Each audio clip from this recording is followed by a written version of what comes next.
How to properly do OMAD. The 1 meal a day or OMAD diet is easy to follow, only if you know how to follow it properly.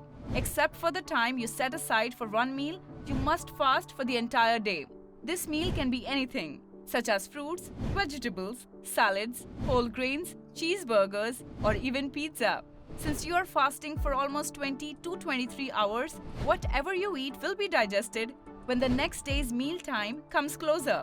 In general, you can do OMAD for a long time if you can build your meals so that it comprises all essential micro and macronutrients. If you find it hard to fast every day, you may do OMAD on specific days by developing cycles where you eat one meal a day and the next day you eat usually.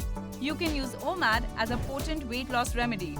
All you have to do is differentiate between physical and psychological hunger.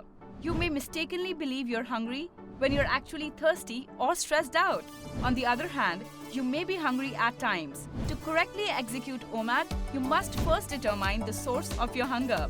To lower food cravings, you can turn to zero-calorie beverages, chew gum, or take MCT oil.